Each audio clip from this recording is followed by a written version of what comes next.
Welcome to the BettorOff Propcast for the Week 1 Thursday Night Football of the NFL season of the Dallas Cowboys and the Tampa Bay Buccaneers. Hosted by yourself, Dan Skidlowski. With me today is Mr. 27K himself, Mr. PropHolliday. We are super happy to have him on the show. Obviously, a lot to talk about with him coming up. But before we get over that, we want to just talk about what the Propcast is and what you can expect from the regular season. The podcast is basically bringing you our favorite picks and props for Thursday Night Football and Monday Night Football each week. It is the perfect way to kick off the week of gambling and NFL betting. You know, games aren't till Thursday. Why not have something out on Wednesday to get your appetite going and stuff like that? So we're just going to go ahead and keep it into it. Keep it nice and short. So, don't got too much. Everyone's got a lot going on right now. We're going to keep it nice and tight. But first, before we move into talking about this week's game between the Cowboys and the Buccaneers, it is nearly impossible for me to not bring up what has happened to our guest over the last 72 hours. So for those of you who do not know, our guest, our special co-host today, Mr. PropHolliday, won a bet over the weekend, college football, for nearly $27,000. So before we can touch anything about my $10 bets for this weekend, we need to get into what has happened. Let me start off by asking you this: Sure. What have the last 72 hours been like for you? It's been pretty surreal. I'm not gonna lie to you. You when you're a member of gambling Twitter, when you've been gambling for most of your life in sports betting, you always daydream of hitting the big one. I always thought mine would have been like a TD parlay or a crazy 11-leg NFL parlay. And mine actually came in college football. The day after, so Sunday, I actually went to the track with my dad, my fiance, my cousins, because I was on fire. I had to ride it out. I ended up hitting like a $400 superfecta on Sunday. So I'm a walking cannon right now. I should probably go play the lottery.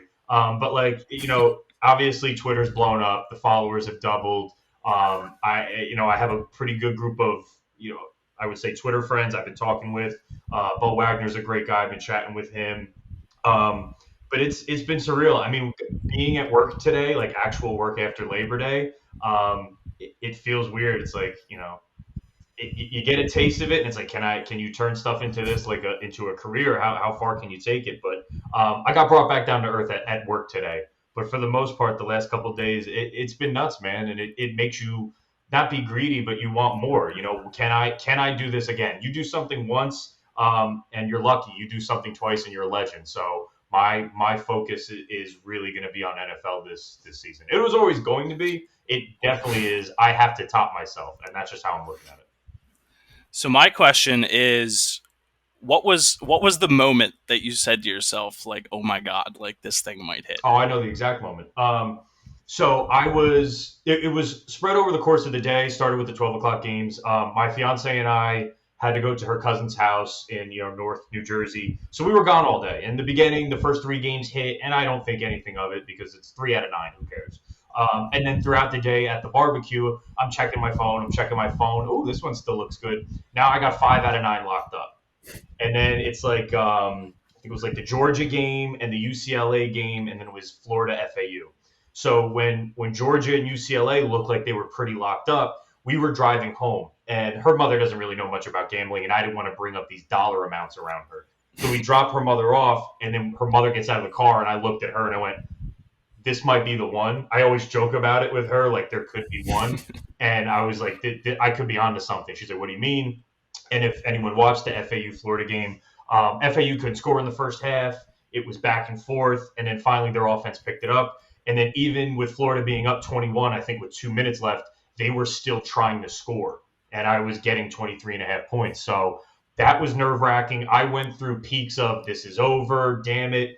Oh my God, it's back again. And then we got home and I turned on the TV and I had FAU on my phone and UCLA on the TV. And once UCLA was wrapped up, I immediately went into hedge mode. Yeah, so that actually goes pretty well into my next process. So take me to the thought process. It's got to be 1% of bettors ever that have to go through the process and the thought process that you went through.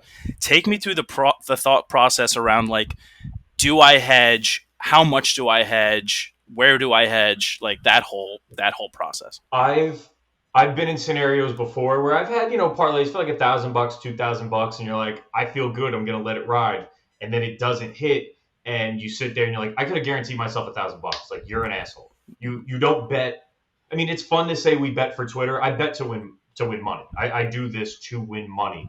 And then if the praise comes, that's awesome. So with this, I knew once UCLA was locked up, I think they were up 28 with 5 minutes left, plus I was getting 3.5. I immediately went to hedge mode and I said, I need to maximize the most money I can out of this. I have a wedding in 35 days. So the payout was $27,000. What's my maximum hedge? And in that case, I needed to put out like 13.5. Now it's a lot harder than you think to just start moving around $15,000, and then you also have to explain to your fiance, "Hey, babe, I need to take 15 grand out of my savings." So once that was done, I had to move it from savings to checking, and then I had to get it into an app.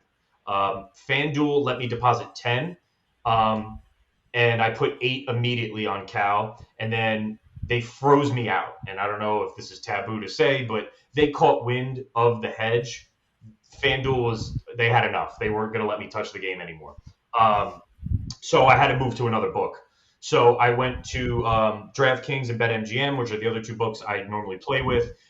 I was trying to put $5,000 into them, which is exponentially higher than what I normally play. Immediately rejected those amounts. So then I signed up for Caesars and Barstool Sports, and they didn't know me as a bettor, so $5,000 could be this guy's norm. They took me right away, and I threw 5 grand on Cal plus 240 in the third quarter when they got back down. That would have paid 17,000. And then I put like 1,500 to win 800 on Barstool back in the first half because they also had a credit up to $1,000 on your first bet if you lost. So I was factoring the site credits into my hedge as well. Yeah, it's interesting. I know we talked a little bit about it before this, but it's weird.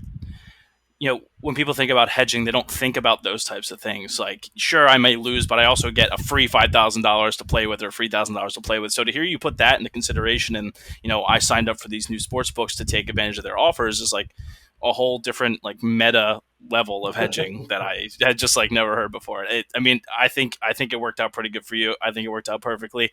My last question on this is, do you feel like a different bettor going into the season? Because of this bet? Yeah. I'd be lying to you if I did say otherwise. I do. I go. I mean, NFL is easily my best sport. I've tracked it. I was at 53% last season. And towards the end of the season, I was a lot better. Just like anything you do, you're going to get better as you go on. Having the confidence now to see it can be done, and then going into the NFL season, I was already at a 99 if that was possible. This put me at a 100 and surpassed it. I do feel like, I mean, maybe I'm asinine for saying it. I think I can do it again. I think I can hit a significant touchdown parlay. I think I can string together player prop bets, or even they have FanDuel offers. I think it's player bonus doubles. So if you could hit if you can hit a Saquon Barkley and a Giants win, and you can start parlaying that with other bets, I truly think I can do this again. And you got to do it once to feel it. Like I said. If I do it once, I'm lucky. If I do it again, I'm a legend, and it's all that's on my mind. I think I can do it. Well, for me and all the other people who have been following you and have recently started following you, let's hope you're right. But enough of that. Obviously, congratulations. That's a life-changing win. But got to move past that. Sure. Moving forward, like you said, NFL is your cup of tea, and so we're gonna get right into this Thursday night game. We got Cowboys visiting the Buccaneers. Currently, the spread plus or minus 8. Buccaneers are favored. Bucks also minus 390 on the money line, and the over/under set at 52. So we're gonna save the best for last, and I'm gonna go first. And I'm gonna give the plays that I like. So I have two. My first play is going to be just a straight bet. And that is going to be for Ezekiel Elliott over 55.5 rush yards. I'll be interested to see how it moves versus the time we recorded to finish it, but hopefully it finishes right around that number. The reason I like that, here's just a little stat that caught my eye that I was reading about the other day. Ezekiel Elliott has recorded 63 or more rushing yards in the last 8 of 9 regular season appearances when the Cowboys are road dogs. Now, this is a theme I'm going to be touching about a lot today. Is this game is a two teams. The Buccaneers have everything to prove and everything to lose as the reigning champs. Cowboys have everything. They don't got nothing, right? They don't have anything. No expectations are that high for the Cowboys. Zeke's coming back off of injury, a lackluster, missed the playoffs last season. Like, they don't have anything to lose, right?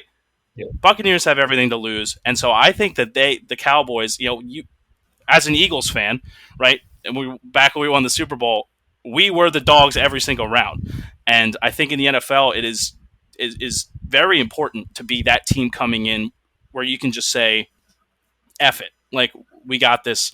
We can take care of this. So this is going to be a theme that's factoring in to my bets today. So that's my straight bet. It's minus 109 right now on Barstool Sports. Zeke over 55.5. I also have one same game parlay, or parlay plus as Barstool refers to it as. So it's going to be 6 legs for plus 5,000 odds. We're starting off with an alternate under of 59.5. So that's still favorited, right? The all under 59.5 is at 275 right now. I just feel like it's opening night. You don't really know what's going to happen. I like to add a little bit of padding to the over under. It just makes me feel better because just emotions are high. It's going to be hot in Raymond James. You never know what's going to go on. Ball's going to be flying far. Brady and who knows what Dak's going to come out doing. So I like just a little bit of cushion. Take the alt under 59.5. Mike Evans over 56.5 receiving yards. So I know a lot of fantasy owners and football bettors from last season. Mike Evans had a pretty lackluster year for a team that won the Super Bowl. And I feel like with that comes the Buccaneers wanting to quickly establish that season was a fluke. Like, they want him to quickly be reborn as the same dominant threat that he was a few years ago. I feel like Brady is going to be slinging the rock to Evans a lot because they want to put the league back on notice. Like, Mike Evans is back. He's the guy. He had a bad season. He might have had a couple big drops and bad plays and whatever. We're moving past that. Mike Evans is beast mode, and we're going to go out there and we are going to solidify that we are still a potent offense, just around all over the board. So Mike Evans over 56.5 receiving yards. It's just his over under right now. I also like the Bucs alternate spread minus 3.5.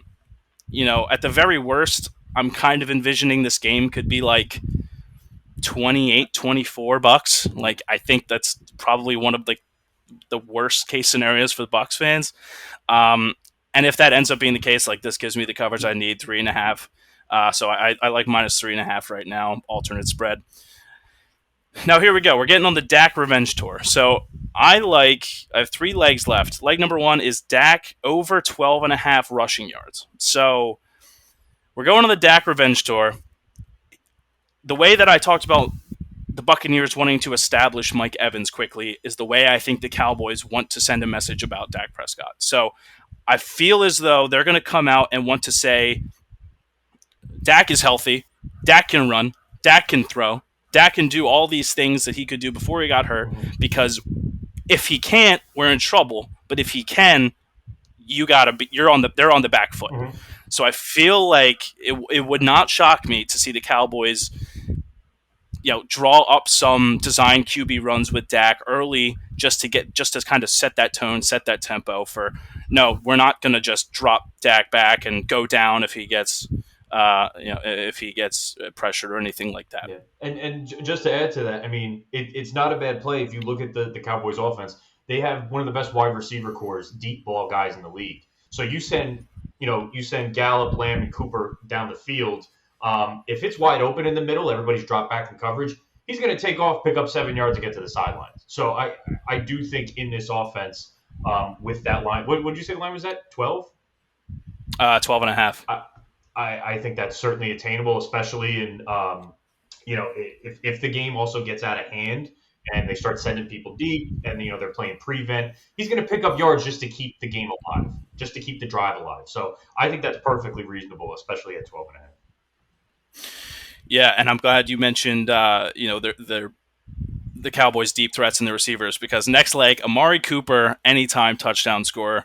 So I feel like adding on to the Dak Revenge Tour, not only can he run, but he can throw and he can throw the deep ball. So this was tough. I couldn't decide whether I wanted to go with Cooper or CD Lamb. I kind of battled back between the two. Um, I like the seasoned wide receiver in this case, and I like taking Amari Cooper. Still with me, Dan?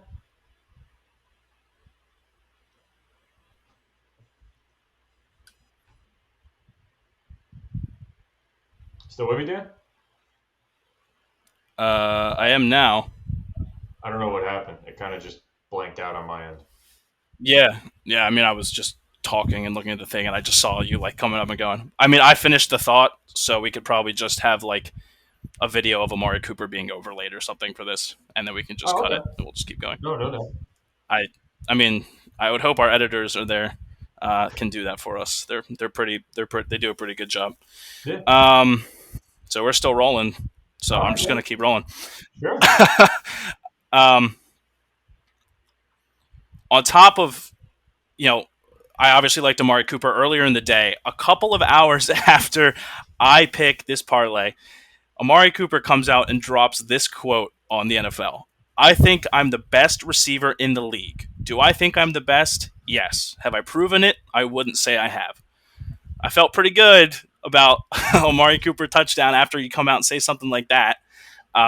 So that was just a little tidbit to add. But Amari Cooper anytime TD is the fifth leg of the parlay, Mhm. and then another TD is going to round out the parlay. Ronald Jones anytime TD.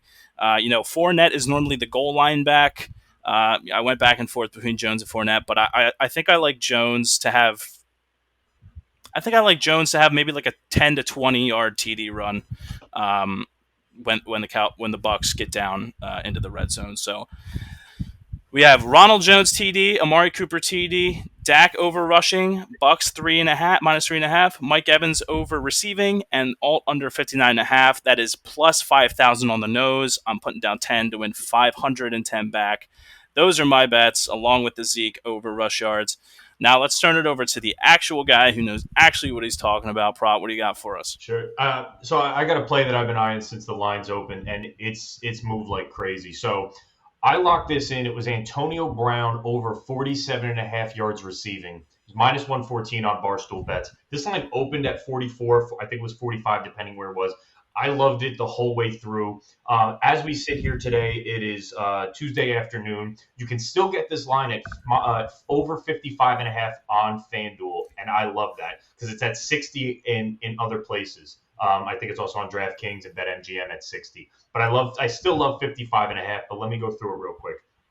The last 4 weeks of the regular season and week one of the playoffs, Brown was getting almost 8 targets per game. He averaged 7.6 per game for the entire season. People really forget he joined the team in November, so he had to pick up the offense on the fly. He was still getting 61% of the snaps, despite being someone that jumped on the first week of November.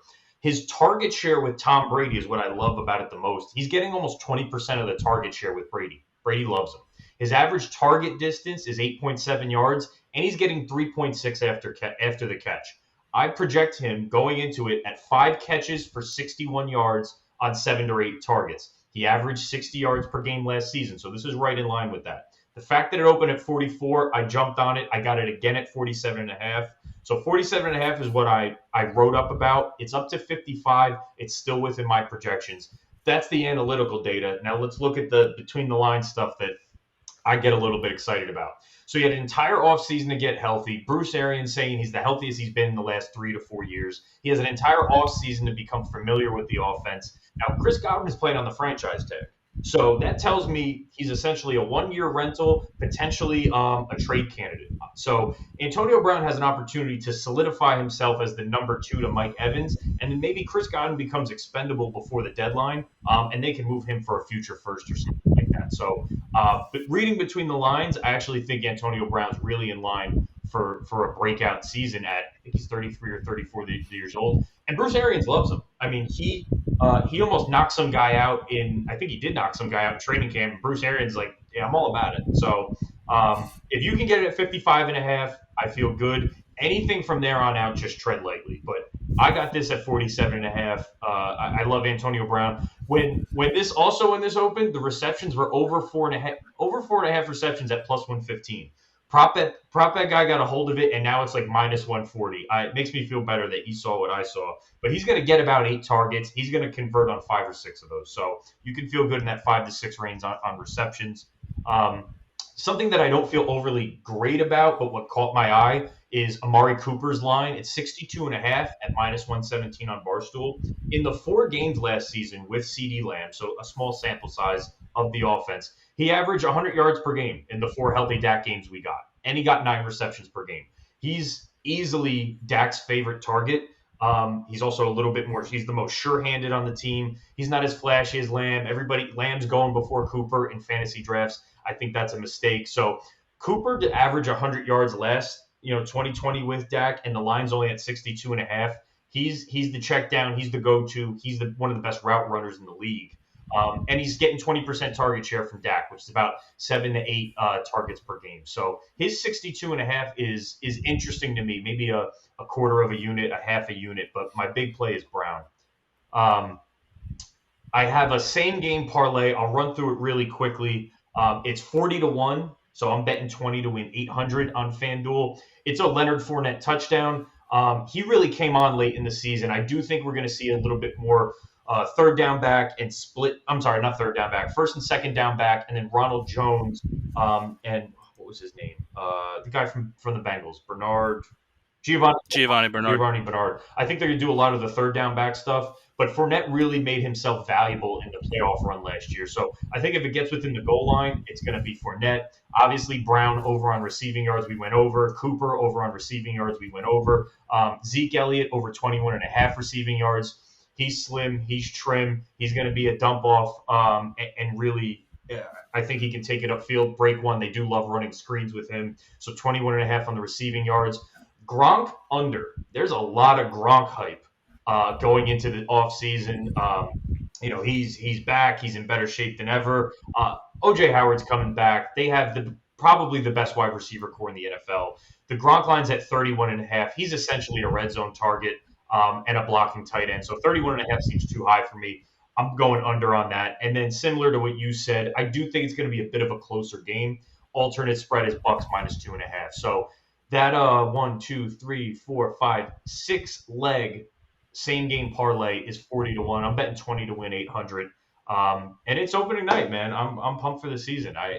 This game is a little bit closer than I think they're making it out to be. Super Bowl champs coming out. Sometimes they don't really come out as hot as they want. And you pointed out, it's a hungry team. The Cowboys do have they're on Hard Knocks. This is Dak's year. They gave him all this money. He's coming back from injury. I mean, they're the Cowboys. They're America's team. So there's always going to be some hype around them to perform. I do think they make it close, but they ultimately lose by a field goal or more.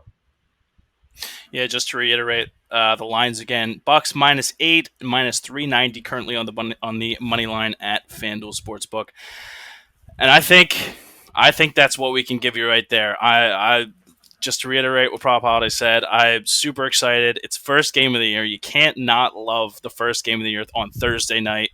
We're going to be coming back with a Monday night as well. We're going to be lucky enough to have PropHolliday for our Thursday and Monday night propcasts. So keep an eye on those 2 per week. We're going to be posting the next one probably around Saturday or so to give you guys enough time to get those bets in. In the meantime, though, we got a really cool thing going here. So we would really appreciate if you could check us out, Twitter, Instagram, TikTok, you name it. We got it. There's going to be some really cool things coming. We're hoping by the end of this football season that the PropCast will be obviously profitable for all of us, and BettorOff, the BettorOff app and the BettorOff community will also be expanding greatly. So we appreciate you guys taking the time to check out the PropCast. 25 minutes in, out, get your picks, get your money, check please, next. And we look forward to seeing you guys for our next episode this weekend covering Monday Night Football. So for PropHolliday, I'm Dan Skidlowski. Appreciate you guys watching, and we'll see you next time. Take care, guys.